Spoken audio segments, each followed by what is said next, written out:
السلام علیکم ورحمۃ اللہ وبرکاتہ۔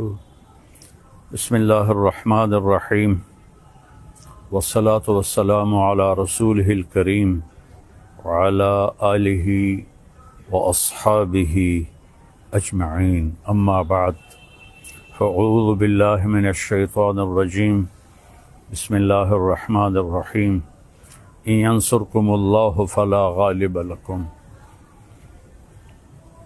وقال النبی صلی اللہ تعالی علیہ وسلم یا ایھا الناس لا تتمنوا لقاء العدو فاذا لقیتم فاثبتوا۔ میرے محترم پاکستانی بہن بھائیوں اور پوری دنیا کے اہل اسلام جو مدتوں سے آگ و خون میں جل رہے تھے، اللہ نے ایک معجزہ دکھایا اور اپنے سے 10 گنا بڑے دشمن کو اللہ تعالیٰ نے خاک میں ملا دیا اور ان کے غرور کو زمین میں دفن کر دیا، اور اللہ تعالیٰ نے اپنے بندے کی مدد فرمائی۔ اسلام ہمیں کبھی بھی پہل کا نہیں کہتا، ہم ملک کے لیے نہیں لڑتے، ہم اسلام کو پھیلانے کے لیے نکلتے ہیں، یا ہمارے اوپر کوئی حملہ کرے ہم اس کا دفاع کرتے ہیں۔ اسلام امن کا مذہب ہے، بھائی چارے کا مذہب ہے۔ میں صرف مولانا نہیں ہوں، اس سے زیادہ میں نے ہسٹری کو پڑھا ہے، لہذا میرے سامنے ایسے شیشے کی طرح ہسٹری ہے کہ ہندو آپس میں کتنا لڑے مہاراجے، اور کیسے انہوں نے ایک دوسرے کو گاجر مولی کی طرح کاٹا، اور مراٹھوں نے ہندو مسلم کی تفریق کے بغیر کس طرح خون کی ندیاں بہائیں، اشوک نے کس طرح لاشوں کے انبار لگا دیے تھے۔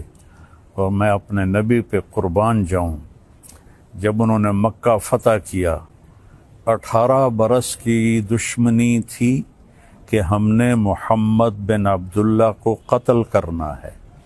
یہ وہ لوگ نہیں تھے جو صرف سیاسی اختلاف تھا یا چھوٹی موٹی کوئی دشمنی تھی، اس درجے کی دشمنی تھی کہ اس کو قتل کرنا ہے۔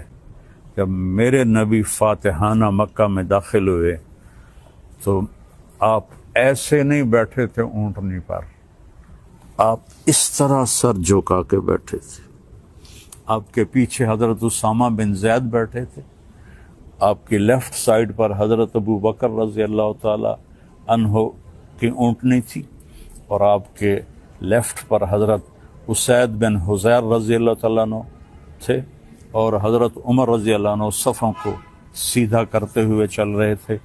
اور میرے لوگ جب داخل ہوتے ہیں تو فاتحانہ تو ایسے داخل ہوتے ہیں اور کہتے ہیں گاجر مولی کی طرح کاٹ دو، نہ بچہ چھوڑو نہ بڑا چھوڑو۔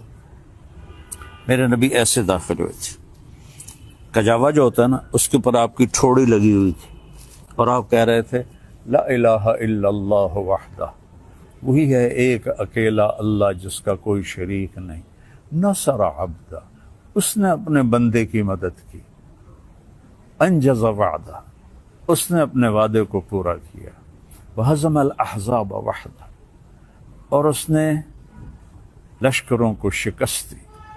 اب سارا مکہ حرم شریف میں جمع ہے، اور آپ بیت اللہ کے دروازے پر اس طرح دونوں چوکٹوں کو پکڑ کر کھڑے ہوئے ہیں اور فرما رہے ہیں اب میں کیا کروں گا تمہارے ساتھ۔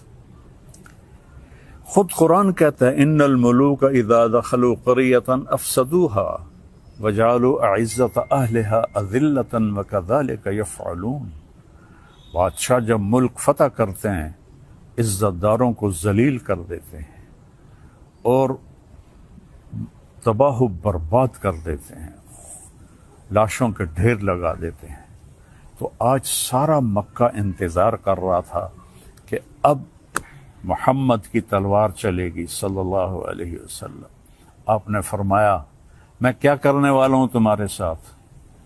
تو سہیل بن عمرو ابھی مسلمان نہیں ہوئے، قریشی سردار ہیں، کہتے ہیں آپ بڑے سخی ہیں، سخی کے بیٹے ہیں، سخاوت کی امید ہے تو آپ نے فرمایا جاؤ، جیسے یوسف علیہ السلام نے اپنے بھائیوں سے کہا تھا کہ تم آزاد ہو، تم پر کوئی جرم نہیں، میں تمہیں کہتا ہوں جاؤ تم آزاد ہو، تم پر کوئی جرم نہیں۔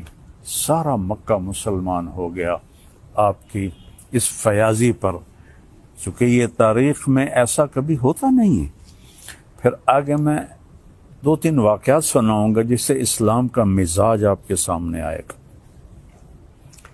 دمشق پہ حملہ ہو رہا تھا جو شام کا کیپٹل تھا، اور جو رومن امپائر تھی اس کے 2 کیپٹل تھے، گرمیوں میں استنبول اور سردیوں میں انطاکیہ جو آج ترکی میں ہے، یہ اس وقت شام میں تھا۔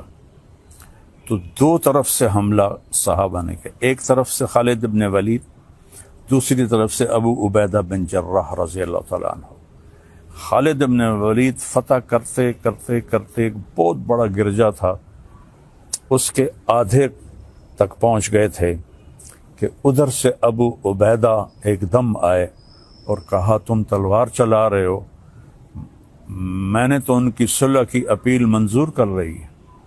تو خالد بن ولید کو غصہ آ گیا، میں امیر ہوں، میری اجازت کے بغیر تم نے ان سے صلح کیوں کی ہے؟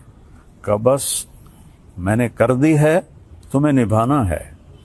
تو اب بتاؤ جو آدھا شہر فتح کر چکا ہو اور مال غنیمت اور کیا کچھ ہو، اور باقی آدھا بھی فتح ہو گیا، لیکن ایک آدمی نے کہا میں نے صلح کی اپیل منظور کر لی ہے، خالد نے تلوار نیچے کر لی، آدھا گرجا توڑ کے مسجد بنایا گیا اور آدھا گرجا رہا، اس کو جو توڑا تھا ایک طرف سے اسے مسلمانوں نے ٹھیک کر کے ان کو بنا کے دے دیا۔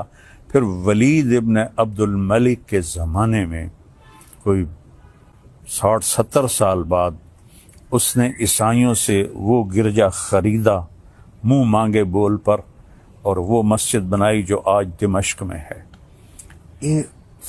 اور جو قیدی پکڑے گئے اس میں پتہ چلا کہ رومن امپائر کے بادشاہ کی بیٹی بھی قید ہے، چونکہ اس کا جو خامن تھا وہ دمشق کا گورنر تھا، اس کا نام تھا توما۔ تو حضرت خالد کو پتہ چلا کہ وہ قیدیوں میں ہے، تو انہوں نے فوراً اس کو وہاں سے نکلوایا، الگ خیمہ اس کی باندیاں نوکرانیاں اور اوپر صحابہ کا پہرا لگا دیا، اور جب دمشق کا سارا سسٹم ٹھیک کر لیا تو 400 مسلمان سپاہیوں کو رومن امپائر کے بادشاہ کی بیٹی کے ساتھ بھیجا کہ جاؤ اور اسے انطاکیہ کیسر کے پاس پہنچا کے آؤ۔ اس وقت کا رومن بادشاہ کیسر تھا، ہرقل جس کو آپ ہرکلیس کہتے ہیں، ہرقل نام تھا۔ تو 400 سپاہی انطاکیہ کے بارڈر پر ہرقل کی بچی کو چھوڑ کے آئے اور واپس چلے گئے، اور کہا کہ کہہ دینا کہ ہم عزت داروں سے یہی سلوک کرتے ہیں۔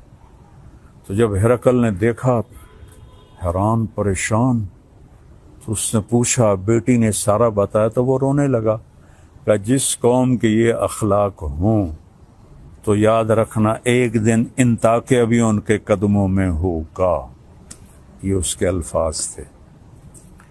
مسلمانوں کی ایک خوبصورت، مسلمان بادشاہوں نے وہی کیا جو باقی بادشاہوں نے کیا، لیکن میں تھوڑا سا آگے چلتا ہوں۔ میں آپ کو صلاح الدین ایوبی کی بتاتا ہوں، جو 492 ہجری یعنی میرے نبی سے 492 سال بعد کی تاریخ آپ کو بتانے لگا ہوں کہ صلیبی عیسائی پادری نے پورے یورپ کو آگ لگا دی کہ یروشلم آزاد کراؤ، فلسطین آزاد کراؤ۔ ایک بہت بڑا لشکر نکلا۔ اس وقت بغداد پہ جو خلافت تھی وہ بڑی کمزور تھی، مستظہر باللہ ایک خلیفہ تھا جو اس وقت وہاں